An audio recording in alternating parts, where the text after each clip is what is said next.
Shalom saudara yang terkasih di dalam Tuhan Yesus Kristus. Kembali lagi bersama saya di kanal YouTube Raja Wali Kasih. Bersama-sama kita akan merenungkan kebenaran firman Tuhan dengan tema harus siap ditegur dan dihajar. Sebelumnya kita akan berdoa terlebih dahulu. Bapa di surga, terima kasih buat anugerah kasih-Mu yang berlimpah atas kami. Kami ada sebagaimana ada saat ini semua karena berkat-Mu, perlindungan-Mu, kasih karunia-Mu atas kami. Bila sebentar kami tidak membaca, mendengarkan, merenungkan serta melakukan apa yang menjadi firman-Mu, Engkau yang mengurapi setiap kami. Kami percaya firman-Mu ya dan amin. Firman-Mu pelita bagi kaki kami dan terang bagi jalan kami. Dan kami percaya ketika firman-Mu disampaikan, yang sakit Tuhan telah sembuhkan, yang berbeban berat Tuhan memberikan kelegaan, dan yang berkekurangan Tuhan cukupkan, bahkan berkati berlimpah-limpah. Dalam nama Tuhan kami Yesus Kristus, urapi hamba-Mu. Apa yang hamba-Mu sampaikan hanyalah firman-Mu untuk hormat kemuliaan nama-Mu. Dalam berkat nama Tuhan Yesus kami berdoa dan mengucap syukur. Amin. Pembacaan firman Tuhan terambil dari Yesaya 57 ayat 14 sampai ke 21. Yesaya 57 ayat 14 sampai 21. Kata-kata penghiburan. Ada yang berkata, bukalah, bukalah, persiapkanlah jalan, angkatlah batu sandungan dari jalan umatku. Sebab beginilah firman yang maha tinggi dan yang maha mulia, yang bersemayam untuk selamanya dan yang maha kudus namanya.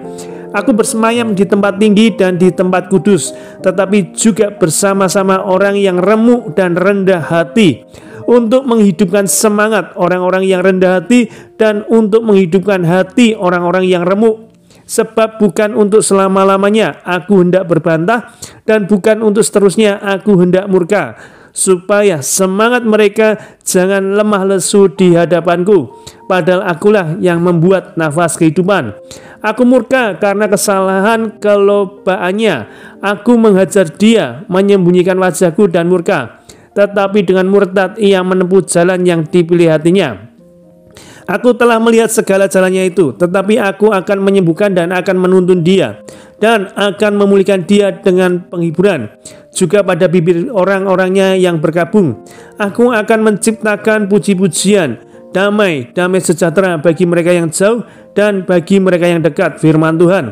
Aku akan menyembuhkan dia. Tetapi orang-orang fasik adalah seperti laut yang berombak-ombak, sebab tidak dapat tetap tenang, dan arusnya menimbulkan sampah dan lumpur.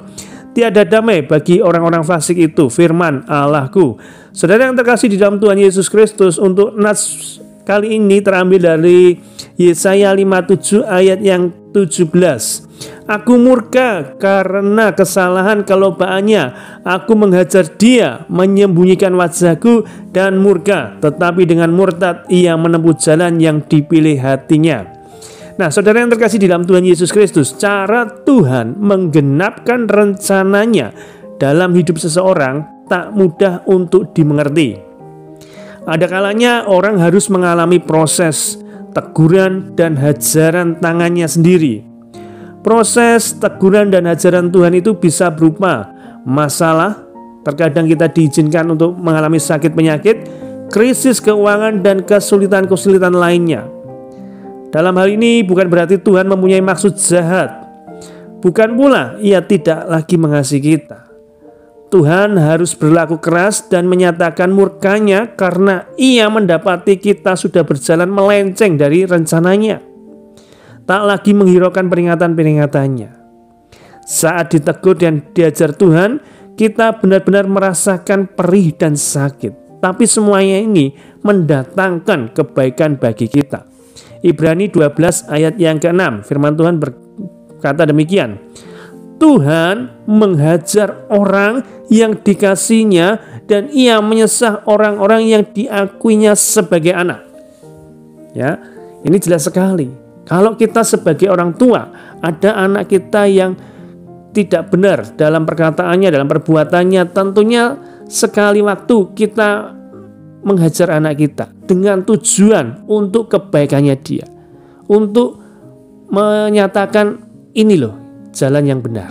Demikian pula Tuhan terhadap kita. Terkadang kita melenceng jalan kita, dan kita harus menjumpai persoalan demi persoalan, dan itu kita merasakan suatu hajaran Tuhan yang mungkin secara daging kita perih sekali. Tetapi yakinilah, ketika kita diajar Tuhan, itu artinya Tuhan sayang sama kita. Seperti orang tua sayang kepada anaknya, demikian Tuhan juga sayang kepada saudara dan saya untuk bisa kembali kepada jalan yang benar. Adakah Bapa di dunia ini akan diam saja ketika melihat anak-anaknya nakal? Bila tak bisa ditegur dengan cara halus, ia pasti akan menegur keras dan kalau perlu menghajarnya. Meski saat mengajar anak-anaknya, Bapa harus menahan tangis di dalam hati. Tuhan tahu yang terbaik untuk hidup kita anak-anaknya. Tuhan menegur dan menghajar kita karena Dia tidak menginginkan kita binasa. Di balik teguran dan hajaran Tuhan punya rencana yang terbaik, yaitu supaya kita benar-benar menjadi ahli warisnya yang kelak hidup memerintah bersama Dia di surga. Jelas sekali bahwa tujuan Tuhan menegur dan menghajar agar supaya kita tidak menjadi anak-anak gampang.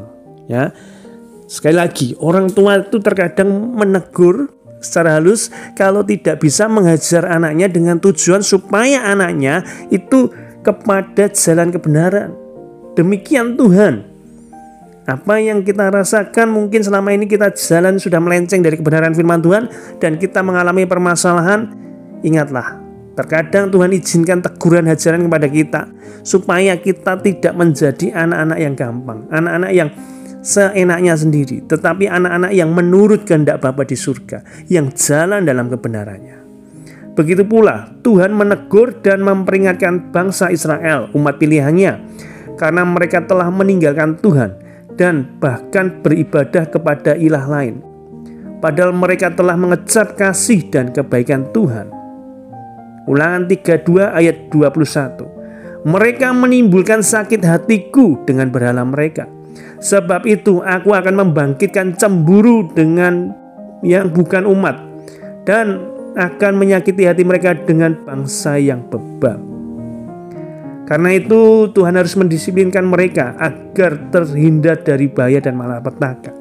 Inilah maksud kebaikan Tuhan, menghajar setiap kita supaya kita kembali kepada jalan yang benar, supaya kita tahu akan kebenaran tersebut dan kita terhindar dari malapetaka. Teguran dan ajaran Tuhan sering menimbulkan persepsi yang salah dalam diri kita.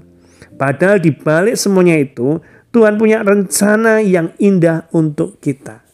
Kalau kita saat ini mengalami permasalahan karena kecerobohan kita, karena kurangnya disiplin kita ikut jalannya Tuhan, sama-sama bertobat, kembali kepada Tuhan.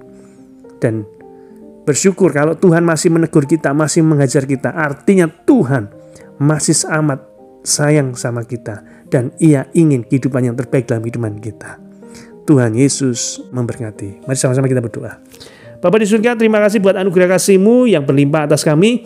Kami bersyukur kalau Tuhan menegur kami, bahkan mengajar kami lewat permasalahan yang kami hadapi. Ajar kami untuk mengingat kembali Tuhan. Ampuni setiap kami apabila permasalahan yang datang oleh karena kesalahan kami, dan Tuhan izinkan teguran, hajaran itu ke dalam kehidupan kami. Kami mau berubah menjadi yang lebih baik sesuai dengan kebenaran firman-Mu Tuhan. Jalan dalam kebenaran firman-Mu saja Tuhan.